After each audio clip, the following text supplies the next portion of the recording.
Kun sagalee bilisummaa Oromooti.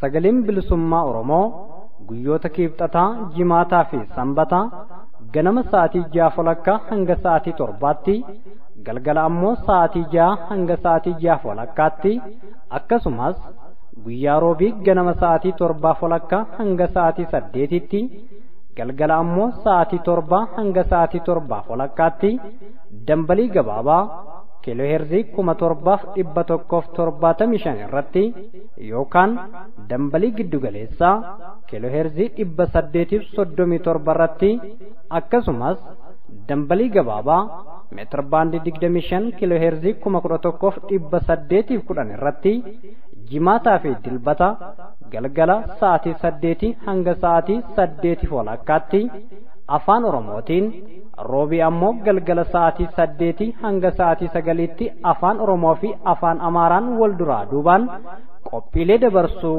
amma jalqaba. Kun sagalee bilisummaa Oromooti.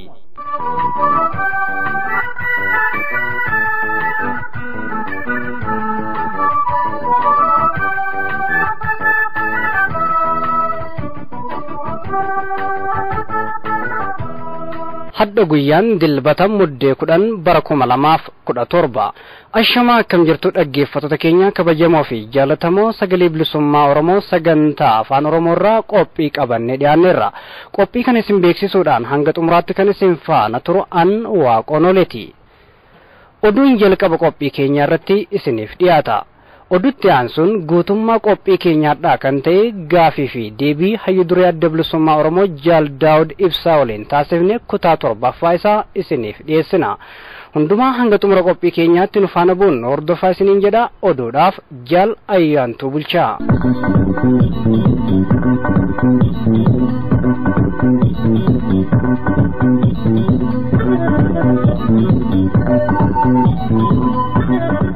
Irra deebi'uudhaan ashamaa akkam jirtu dhaggeeffattoota keenya kabajamoo fi jaallatamoo sagalee bilisummaa Oromoo sagantaa afaan Oromoo irraa oduu har'aa waliin Ayyaantuu Bulchaati. Duulli humnoota badii mootummaan wayyaanee hidhachiisee bobbaaseen uummata Oromoo irratti geggeeffamu daangaa biyyoota ollaatti ce'uun lubbuu lammiilee Oromoo galaafataa jira.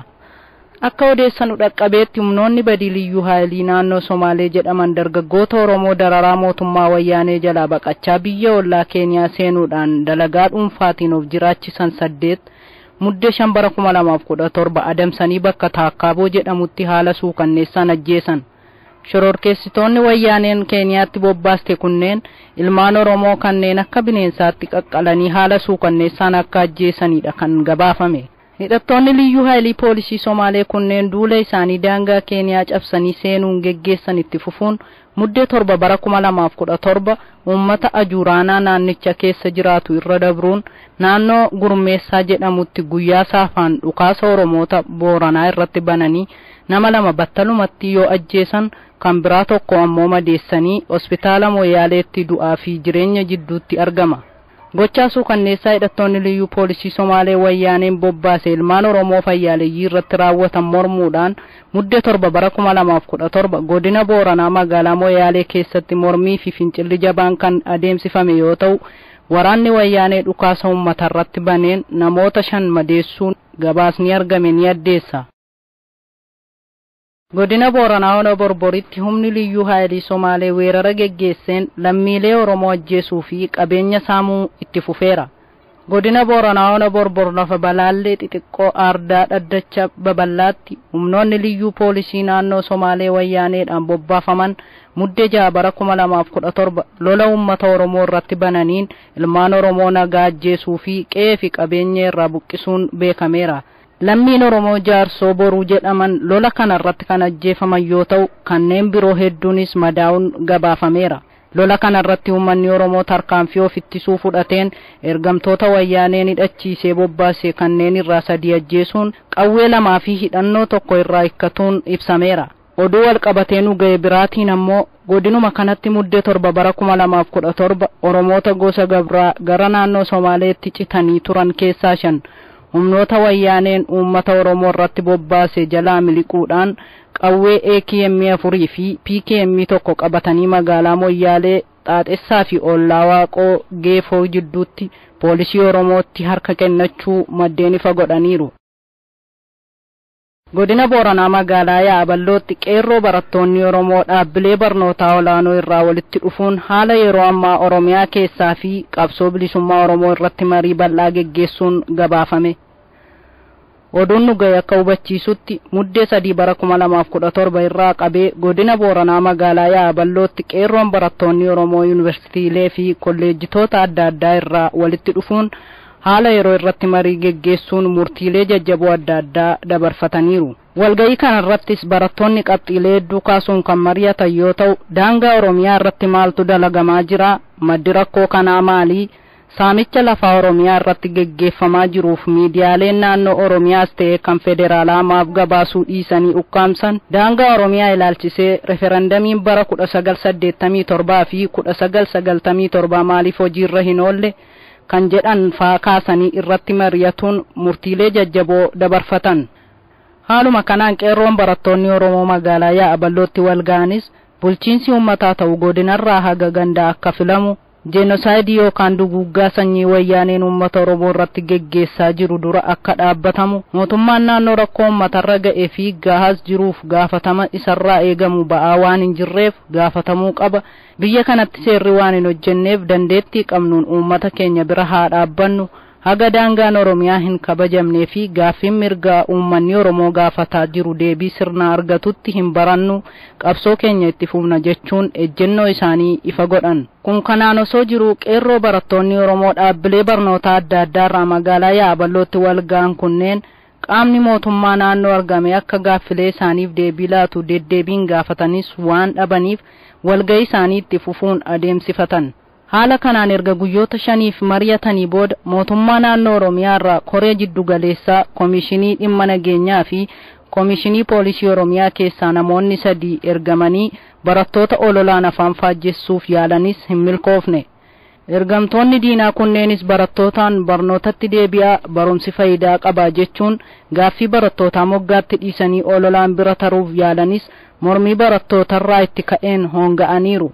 Barattoonni gama isaaniitiin nuti waa'ee barumsaa wallaallee miti, maqaa daangaatiin duguuggaan sanyii Oromoo irratti mootummaa federaalaan geggeeffamaa jiru haga nurraa dhaabbatutti, haga dhimmi daangaa furmaata argatuttii fi gaaffiin mirgaa dhiyeessine kabajamutti barumsattiin deebinu jechuun ergamtoota diinaa akka qaanessanii ofirraa deebisan oduun godina Booranaarraa nu dhaqqabe addeesseera. Yuunivarsiitii Jimmaatti mootummaan wayyaanee barattoota Oromoo 12 ta'an Oromummaa isaanii qofaan yakkeedhaan dararaa akka jiru saaxilame. Mootummaan abbaa irree wayyaanee barattoota Oromoo Yuunivarsiitii Jimmaa 12 muummilee barnootaa adda addaa irraa qabuun mana hidhaa magaalaa Jimmaa Meentiinaa jedhamu keessatti dararaa ulfaataa irraan ga'aa akka jiru oduun sagalee bilisummaa Oromoo dhaqqabe saaxileera. Barattoonni kunneen mooraa guddaa yookaan meen kaampasii irraa kan qabaman yoo ta'u, moorichi maqaa barattoota 15 akka koree naamusaatti dhiyaatan jechuudhaan beeksisa marsaa 3ffaa erga irratti baaseen booda barattoonni Oromoo kunis silaafuu badii hin qabnu dhaqnee waan waamamneef gaafanna jechuun beeksisa mooraa hordofanii wayita dhaqaniidha kan qabamaniidhaatti darbataman. Barattoonni Oromoo Yuunivarsiitii Jimmaa keessaa hidhaman kunneenis badii qabaatanii osoo hin taane Oromummaa isaanii qofaan yakkamanii akka hidhaman maddeen keenya ifa godhaniiru. Sabboontonni Oromoo maadhee gaaddisa biyyaa irree fi gaachana saba Oromoo waraana bilisummaa Oromoo cimsuuf qarshii 11,000 gumaachan. Gabaasni dhiyaa Oromiyaa irraa sagalee bilisummaa Oromoo dhaqqabe akka hubachiisutti gumaachi qabsoo bilisummaa Oromoo adda bilisummaa Oromoon durfamu dinagdeen cimsuuf taasifamu jabaatee itti fufee jira. Haaluma kanaan sabboontonni Oromoo maadhee gaaddisa biyyaa jalatti ijaaraman irree fi gaachana saba Oromoo kan ta'e waraana bilisummaa Oromoo dinagdeen cimsuuf qarshii 11,000 gumaachaniiru. Sabboontonni kunneen haga bilisummaa Oromoo fi walabummaa Oromiyaa mirkanaa'utti deeggarsa maallaqaa fi bifa hundaa dhaaba kallacha qabsoo Oromoo adda bilisummaa Oromoof taasisan daran cimsanii akka itti fufan ibsaniiru. mootummaa wayyaanee ammas ummatoota ollaa Oromoo ta'an hidhachiisee ummata Oromoo irratti duulchisuun duula duguuggaa sanyii jabeessee itti fufuun gabaafame. Haaluma kanaan mootummaa wayyaanee kibba Oromiyaa godina Gujii ona surroo barguddaatti shira xaxeen Oromoo fi Burjii gidduutti lola dhalchee miidhaa dhaqqabsiisaa jiraachuun saaxilameera. Lola kanarratti dhalataan Oromoo Toon'aa Saafayee jedhamu kan madaa'e yoo ta'u, wayyaaneen Burjii irra goruun meeshaalee gurguddoo hidhachiisee uummata Oromoo irratti duulchisuun karoora duguuggii sanyii fiixa baafachuuf hojjetaa akka jirutu gabaafame. Kun kanaan osoo jiru murni faashistii TPLF tokkummaa barattootaa diiguuf barattoota Oromoo gidduutti shira walitti bu'iinsaa xaxaa akka jiru oduun sagalee bilisummaa Oromoo dhaqqabe saaxileera. Haaluma kanaan yuunivarsiitiilee Oromiyaa keessa jiran hunda keessatti basaastota isaa bobbaasuun eebaluun dhaaba siyaasaa akkasii deeggara miseensa dhaaba akkasiiti jechuun barattoota gidduutti shakkii uumsisuun tokkummaan barattootaa diigamee akka walitti bu'iinsi gidduu isaaniitti uumamuuf hojjechaa jiraachuudha oduun arganne dabaluun kan saaxilu. Oduu xumuraatiin sirna wayyaaneetiin hidhamuu maandisa hojicha geggeessuutiin walqabatee daandiin konkolaataa Gincii fi Gindabarat gidduutti hojjetamuuf karoorfame lafatti hafee uummanni rakkoo hamaaf saaxilamaa jiraachuun himame. Godina Lixa Shawaa ona Gindabaratitti daandii magaalaa Gincii fi Gindabarat gidduu hojjechuuf kan ture ogeessi ijaarsaa yookaan maandisni Gamshuu jedhamu waggaa tokkoon dura humnoota sirna nama nyaataa TPLF'n ukkaanfamuun hidhamuurraa hojichi hanga ammaatti karaatti hafee jira. Kanaan walqabatee uummanni Oromoo keessattuu jiraattonni Gindabarat rakkoo daandiitiin miidhaa guddaaf saaxilamaniiru. Mootummaa wayyaanee nama daandii kana hojjetee tajaajila uummataaf oolchu qabee hidhuun rakkoo uummata keenyaa ammeessuutti dabalee meeshaalee ijaarsa daandii kanaaf oolfamuuf turan kan akka reenjii baarmeela 8,000 ol ta'u akkasumas konkolaattota hedduu saamuu fi mancaasuudhaan tajaajilaan ala taasisuu maddeen keenya ifa godhaniiru. Egaan dhaggeeffattoota keenya kabajamoo fi jaallatamoo sagalee bilisummaa Oromoo sagantaa afaan Oromoo irraa oduun har'aaf qabannee dhiyaanne asirratti goolabamee jira. Qophiilee keenya afaan waliin turtii gaarii.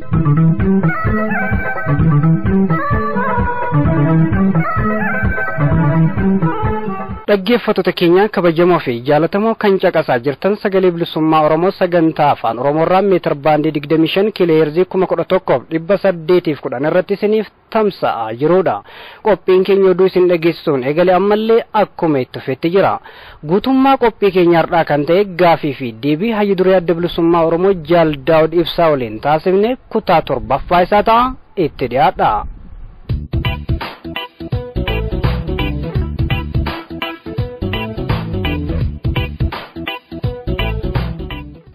Tole waanuma kanaan wal fakkaatutu jira wanti ololli tokko ka gaggeeffamu innis maal inni dhiyeenya kana acuucca fi bulchiinsi alagaa akka waan uummata keenyarraa buqqee fi ka'eetti walamummaadhaan akka waan uummanni Oromoo biyyaa fi qabeenya isaa irratti abboomee hojjechaa jiruutti yookaan jiraachaa jiruutti sagalee mormii hin dhageessisinaa. Injifannoo argame tunu harkaa baa ammatti mormiin Oromiyaa keessatti hin barbaachisuu fi kan fakkaatan waan hedduu tarreessuu danda'a waan akkasii kanatu sooshaal miidiyaa irra deemaa oola. Abaluunis jechuun ni danda'ama namoota waan kana gaggeessanii mee kanarratti maal jettan maal jechuudha hiriira ammatti Oromoon barbaachisuu. Waan arganne nu harkaa ba'an maalaa godhu uummanni hiriiree mootummaa kana ofirraan buusu taanan. Inni kun waan nama kofalchiisudha.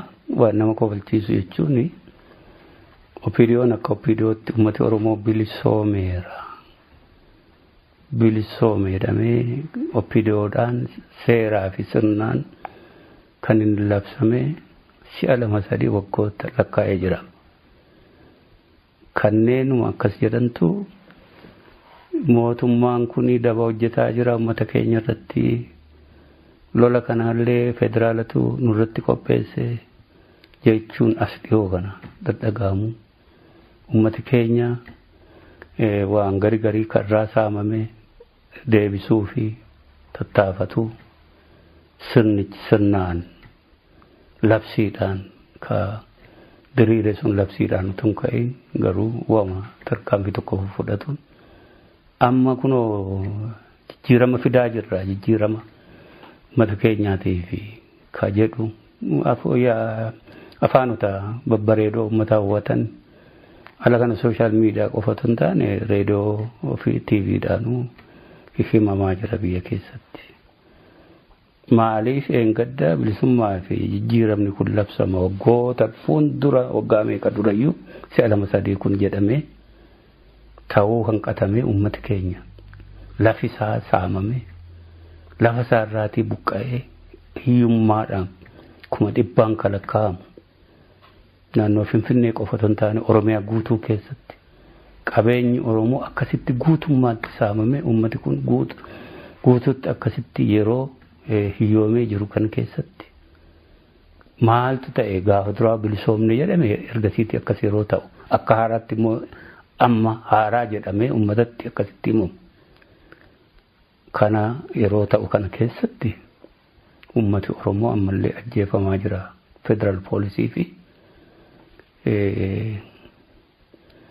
humna ittisaa biyyaatiin defense force Itoophiyaatiin eengaddaa kana Ambootti daa'imman ajjeefaman maaliif Gudaritti mootummaa Oromiyaatu qabeenya keessan irratti wareegama ammaan booda qabeenya keessan ittisaa nullee kana isinii gochaa jira jedhee ummata ifaan labse hogganooti isaanii kana labsan ummati Gudaree fi ummata Amboo waan godhan qabu ka sukkaara makiinaa guguddaa fe'umsaa ka rimoorkee qabu kanatti fe'amee makiinaa gara makiinaa 10 yookaan 7 yookaan 12 kanatu fe'amee deemaa jira. Gudaritti dhaabanii eeyyamatti socho'uu gaafatan hin qaban eeyyama.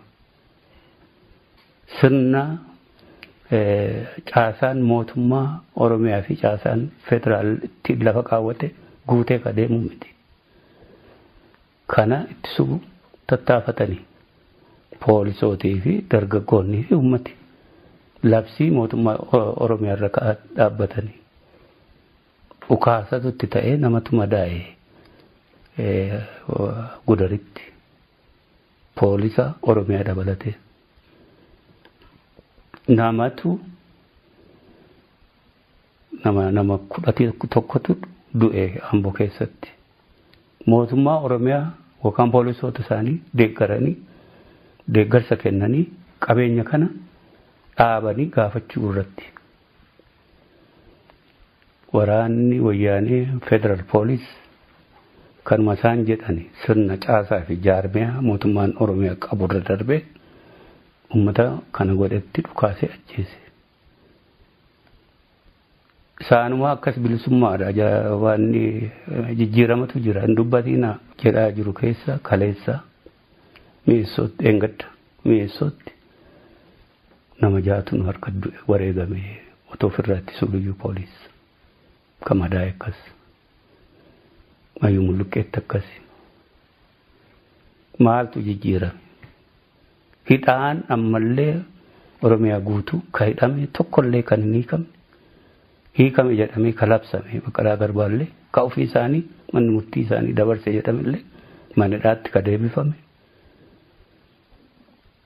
akkasumas Oromiyaa keessa federal poolisii fi humni ittisaa bakka inni olii gadi deemee uummata hin saamne uummata inni hin hiine hin jiru otoo iji keenya arguu fi iji uummataa arguu meeshaa guddaatu fe'amee Oromiyaa keessa saboota kaan hidhachiifame achi as Oromiyaa loluudhaaf bakka adda addaatti qabamaa jira uummataa fi federal poolisaa duuba gaa maali hiriira waan hin bayina hin mormiina fincilan godhiina bilisummaatu jira jijjiiramaan kun eessa ka uummata Oromoo ofirraa argu darbee immoo qabsoosaa waggaa dheeraa ka sirna gabrummaa ka mootummaa wayyaanee waggaa 26 irratti diriirsee jiru kun ka caasaati ka walumaa galatti to'atee jiru sirna wayyaanee ta'ee jiru caasaa waraanaa guutummaa guututti harka 100 keessaa 90 ol ajajoota wayyaanee harkaa qaban keessatti mee maali bilisummaanii fi jijjiiramni mootummaa Oromiyaa fi kanneen akkasitti afarsan kun nutti himaa jiran. Isa kana isaanummaan adeemsan malee uummati Oromoo otoo du'aa jiru, otoo ijisaa arguu saamamaa jiru, otoo lolli irratti labsame karaa daangaa Somaaliyaa irratti gaggeeffamaa jiru bilisummaa isaan jedhanii fi jijjiirama isaan jedhan ijattiin argus dhabe gurrattiin dhaga'us dhabe jechuudha. Cidha miidiyaa fi akkasumas ka deeggartoota isaanii qabsoo kana irratti busheessanii qabsoo kana laaffisanii ka dantaa fi akkasumas aangoodhaan itti hidhatanii kan itti kufachuu qofaaf yoon ta'in dhugummaan qabu tokkoon isaallee uummata Oromoof. Adda bilisummaa Oromoofis dhugummaan qabu. Mirga keenya lafa keenya irratti ka humni kamuu otoo hin jiraatiin gaafa harka keenya galfanne qofa bilisummaa fi jijjiiramni jira uummata Oromoof. Waan kana mee sadarkaa imaammata yookaan poolisii jedhamu sanatti yoo kaafne mootummaan tokko imaammata saba tokko irratti baafate bakka ifatti labsee kaaseen jedhanitti yookaan jijjiiramni kana jedhee hin kaasinitti jijjiiramni jira jedhanii dubbachuun mataa isaatu sirrii akka hin taane eenyuufuu hubatamaadha. Gadi buufnee immoo lafumarrattuu gadi buufnee hawaasa keessatti yoo gadi buufnee dhimmicha laalle amma Finfinnumaa fi naannaa Finfinnee yoo fudhanne Finfinnee keessatti lafa taakkuu takka bulchiisni naannoo Oromiyaa magaalaa Finfinnee keessaa jedhama. Hanga ammaatitti kiraa keessa jira tarii yoo waajjira takkaaf lama achi keessaa ground plus one waan ta'e ijaarratanii jiraatan hin beeku. Kanaan achi garuu hanga ammaatitti miliyoona hedduudhaan kiraadhaan horiin uummatarraa funaanamu kaffalama. Lafa taakkuu tokko Oromoo tokkoof magaalaa Finfinnee keessatti mootummaan naannoo Oromiyaa amma uummata bilisoomsee jedhamu kun kennuu hin danda'u. Mirga ittiin qabu. Kan Finfinnee keessa jiru miti kan naannaa Finfinnee kassaamame. Kan irratti investoroonni fudhatanii ijaaruu dadhabanii waggaa 10 waggaa 15 taa'etu deebi'e malee kan isaan kaare meetira yookaan hektaara 10-20 saamanii irratti waa ijaarratan ammallee wanti deebi'es hin jiru. Kan lafa Oromoo deebifnee maal jedhanii haasa'anii ololan kunis akkas ifatti kan mul'atu. Kan yoo wal bira qabdanii laaltan egaa uummanni akkanatti saamamee hiyyummaarra jiru, uummanni akkanatti hidhamee mana hidhaa jiru, uummanni akkatti dhumaa jiru kuni hin fincilu taanan, ofirraa lolu taanan falli jiru maali mee kanuma akka gadi jabeessitanii hawaasuma keessa waan jiru itti naa dabaltaniifanii caalatti. Amma gaaffiin uummataa fi kasirnaa ka imaammataa ka sanaa oliiti. Lafi hanga kanaa as deebi'ee yookaan immoo iyyuu mana barnoota hanganaa asitti ijaarree mana hospitaala asitti ijaarree kas kanaa miti. Yookaan immoo gibira naannoo kana nutu walitti qabaa jira akkasii jedhanii ittiin dhaadatu sanaa miti. Yookaan investmentii ta'e sanarratti investmentiin kun dabaan asitti ijaarame asirraa isa kana to'annoo uummataa jala galchinee sanaa miti. Waanni guddaan waanni bu'uuraa mirga Oromiyaa irratti Oromoon qabu. Mootummaa isaaf ta'u isa kana of keessaa filatee murteeffatee akkamittiin bulaa fi eenyu wajjin bulaa sana murteeffatu sana. Isa kana fakkeessuudhaa fi haa ta'u haa jennu bara 91 chaartarri sun ta'e 95 immoo heera mootummaa kana labsatanii adda bilisummaa Oromoollee dhiibamee keessaa ba'u. Akka heera sanaatti Itoophiyaan federaalaan bulti. Mootummaa naannoo Oromiyaatu jira. Mootummaa naannoo Oromiyaa kanatti mootummaa naannoo Oromiyaatu irratti aangoo qaba. Karaa sirna qabuun ummati bakka bu'oota isaa mootummaa naannoo isaatti mirga qaba jechuudha akkas sanaatti. Haa ta'uti tokkoon isaayyuu Oromoodhaaf isaa ta'u saboota biraatiif hojii irra hin oolle akka dhugaatti IPRDF immoo harkaa qabu TPLFitu mootummoota naannoo hunda harkaa qabaataa achi ga'ee jechuudha. Ajaja fedhutti kenna irratti paartii isaanii akka OPDOtti paartii OPDO akka bulchiinsaatti immoo bulchiinsa naannoo Oromiyaa caffeessaa hunda caasaati kan to'ate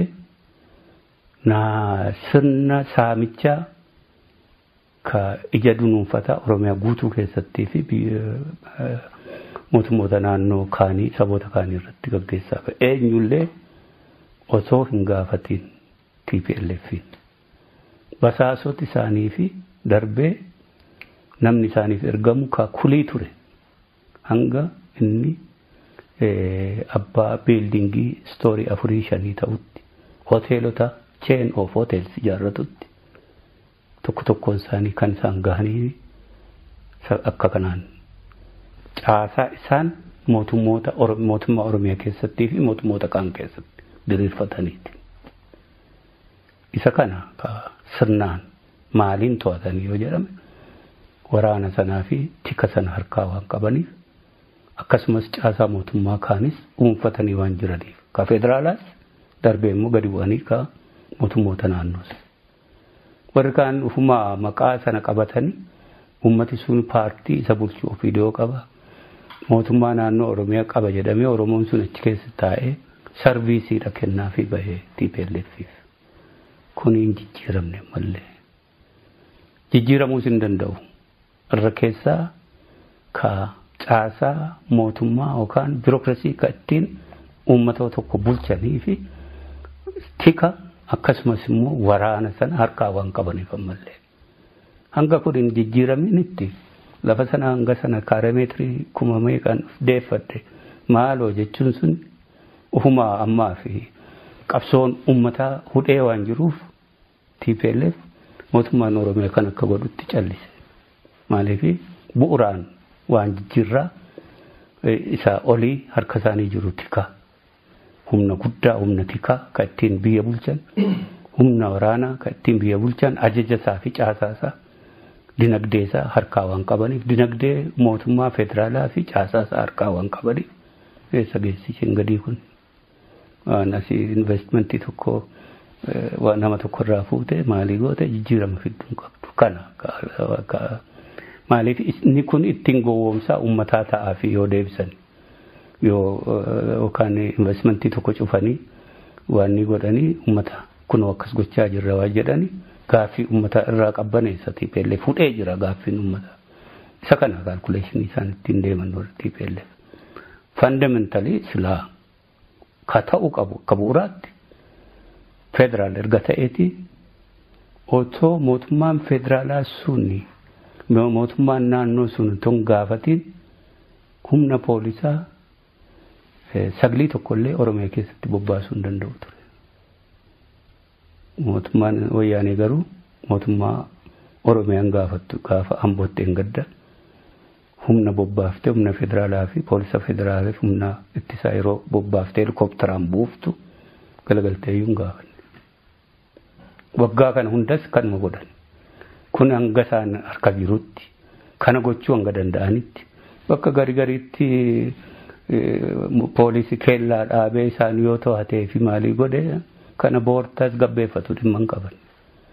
Irra guddaa kana jijjiirame naannoo isaaniitti akka federaalaatti bulchuu iyyuu danda'anii gaaffii adda bilisummaa Oromoo fi uummata Oromoo ka bilisummaa walabummaa sana iyyuu akka cinaatti dhiifne hin danda'an.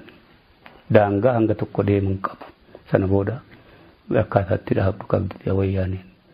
Isa kana ka ilaalamuu qabu malee waan investmentii waan lafa deebi'u yookaan tarkaanfii bulchiinsaa tokko fudhatamuu miti mirga sana harka galfachuudha inni guddaa jiraa sun jettee tokko isaayyuu keessaa barbaaddeen argattu. Ayyee kabajamtoota hordoftoota keenyaa gaafiif deebii gaggeessaa irraa gaafiif deebii kanas kan gaggeessaa jirru hayyuu duree adda bilisummaa Oromoo Jaal Daawud Ibsaa waliini. Gaafiin keenya hin xumuramne ammallee akkuma itti fufneetti jirra. Hayyuu duree adda bilisummaa Oromoo Jaal Daawud Ibsaa mee amma immoo gara qabxii biraatitti haa ceenu. innis waa'ee mooraa qabsoo bilisummaa Oromoo fi siyaasa naannoo keenyatti kan hidhatudha. Dhaabota siyaasaa Oromoo ilaalchisee ejjennoon ABO'n qabu akkam ture ammoo akkam jira hariiroon ABO'n isaa wajjin qabaatu kan gara fuulduraa hoo maali kan jedhudha gaafiin kiyya ittaanee isiniif dhiyaatu.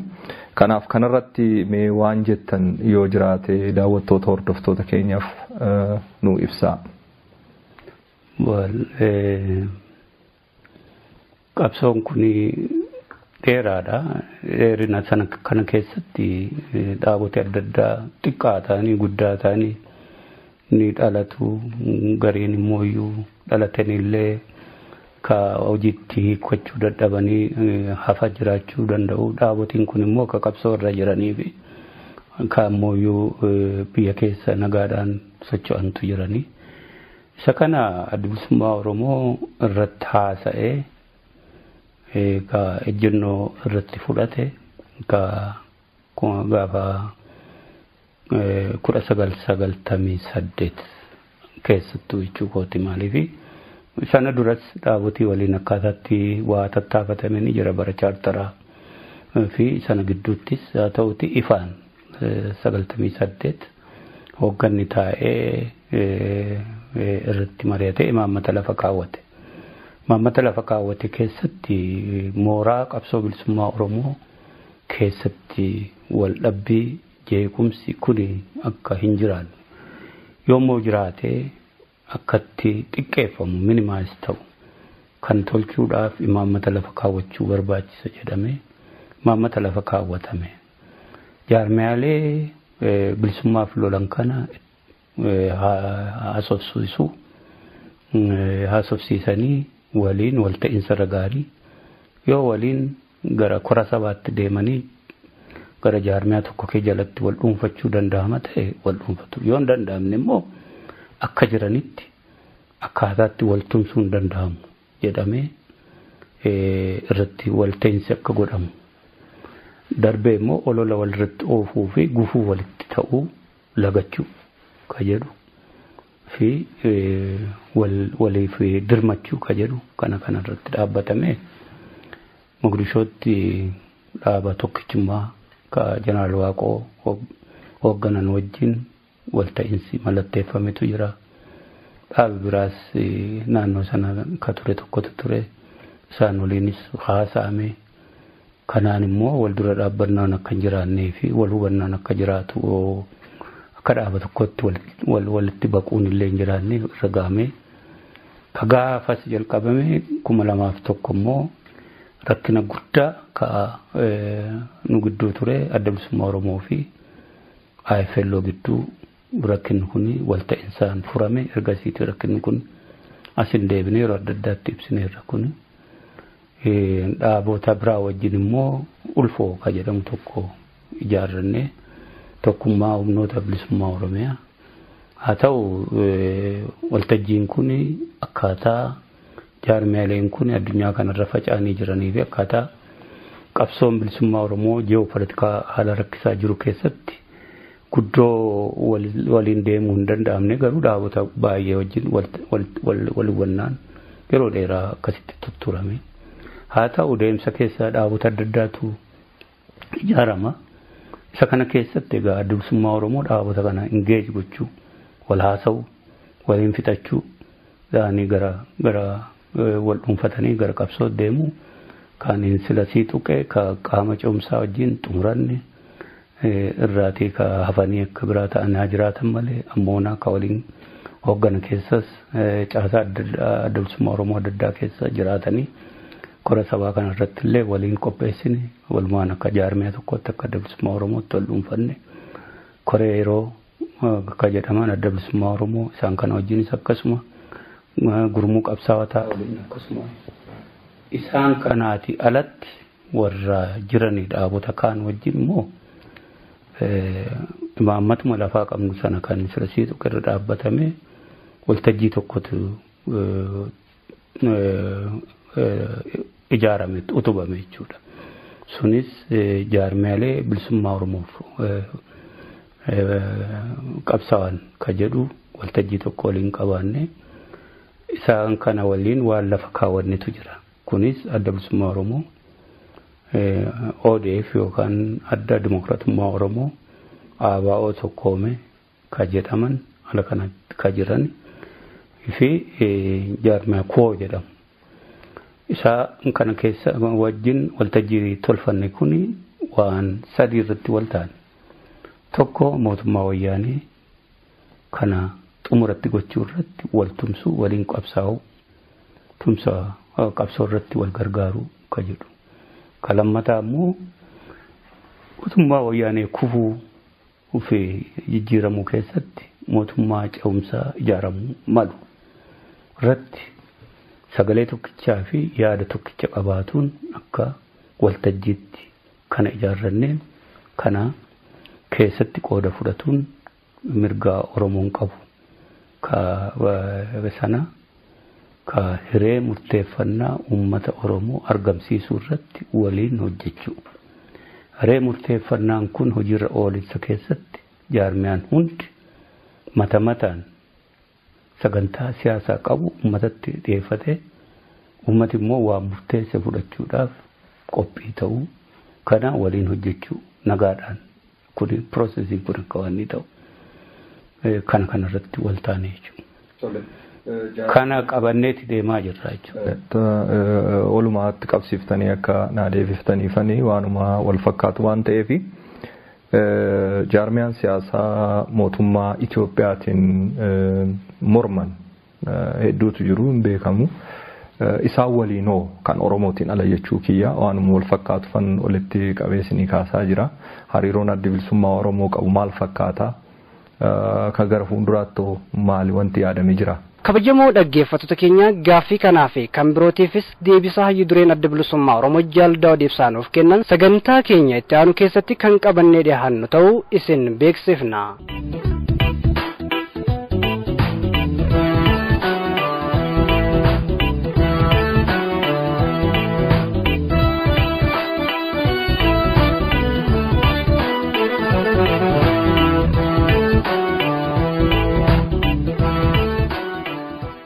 Egaan dhaggeeffattoota keenya kabajamoo fi jaalatamoo sagalee bilisummaa Oromoo sagantaa afaan Oromoorraa qophiinaadhaaf qabannee dhiyaanne kanumaan goolabamee jira.